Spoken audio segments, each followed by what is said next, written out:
ये जो पर्यटक हैं ये केवल उत्तर प्रदेश के अंदर केवल पर्यटन की दृष्टि से नहीं आते, यह विरासत और विकास के एक बेहतरीन समन्वय को आगे बढ़ाने का काम भी करता है। अयोध्या धाम एक नए रूप में देश और दुनिया के सामने प्रस्तुत हुआ है। ब्रज क्षेत्र, मथुरा, वृंदावन, बरसाना, गोकुल, नंदगांव, इन सब ने दुनिया भर के पर्यटकों को अपनी ओर आकर्षित करने में सफलता प्राप्त की है। आज यूपी अपनी बेहतरीन कनेक्टिविटी के लिए जाना जाता है। रोड कनेक्टिविटी हो या ट्रेन की कनेक्टिविटी, एयर कनेक्टिविटी हो या वाटरवे की कनेक्टिविटी। प्रयागराज में लगने वाला महाकुंभ 2025 का भी मैं आप सबके सामने स्मरण दिला रहा हूं। मुझे प्रसन्नता है कि भारत की आध्यात्मिक और धार्मिक परंपरा से जुड़े हुए हृदय स्थल उत्तर प्रदेश आज पूरा देश ही नहीं बल्कि दुनिया को अपनी ओर पर्यटन की दृष्टि से लुभाने में सफल हुआ है।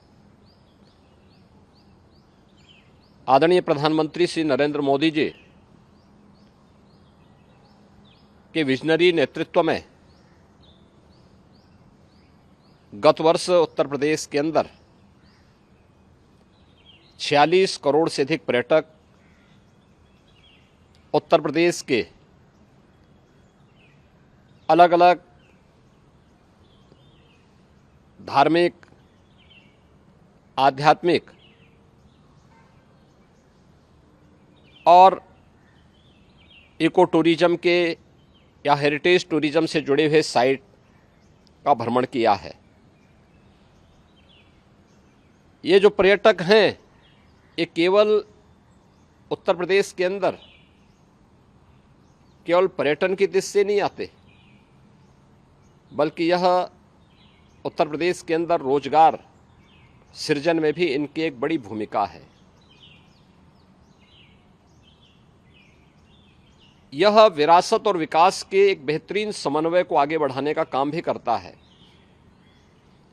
अगर हम लोग आपको उत्तर प्रदेश के अंदर स्पिरिचुअल टूरिज्म की दृष्टि से ही देखेंगे, Ramayana circuit, Krishna circuit, Buddhist circuit, Jain circuit आदि तो हमारे पास पहले से है ही। आज काशी, बाबा विश्वनाथ का पावन धाम करोड़ों पर्यटकों को अपनी ओर आकर्षित कर रहा है।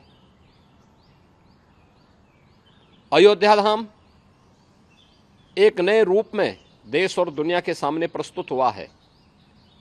ब्रज क्षेत्र, मथुरा, वृंदावन, बरसाना, गोकुल, नंदगांव, इन सब ने दुनिया भर के पर्यटकों को अपनी ओर आकर्षित करने में सफलता प्राप्त की है। बौद्ध पर्यटकों की दृष्टि से सारनाथ, कुशीनगर, कपिलवस्तु, श्रावस्ती, कौशाम्बी, संकिसा, जहां यह दुनिया भर के बौद्ध श्रद्धालुओं को अपनी ओर आकर्षित कर रहा है, वहीं जैन टूरिज्म की दृष्टि से भी उत्तर प्रदेश में अनेक संभावनाएं हैं। अयोध्या जैन तीर्थंकरों की जन्मस्थली है। ऐसे ही काशी, अनेक जैन तीर्थंकर इस पावन धरा पर अवतरित हुए थे। कुशीनगर की पावानगरी जैन तीर्थंकरों की पावन धरा के रूप में आज भी हम सब के लिए पूज्य बनी हुई है और दुनिया का सबसे बड़ा आध्यात्मिक और सांस्कृतिक आयोजन प्रयागराज कुंभ, यह दुनिया भर के श्रद्धालु और पर्यटकों को अपनी ओर आकर्षित कर रहा है। ऐसे ही हेरिटेज टूरिज्म की दृष्टि से देखेंगे तो झांसी की रानी लक्ष्मीबाई का किला झांसी हो या कालिंजर का किला बांदा जनपद में, आगरा का ताजमहल हो या आगरा का रेड फोर्ट, फतेहपुर सीकरी के स्थल हो या प्रयागराज का किला, रामनगर फोर्ट वाराणसी हो या फिर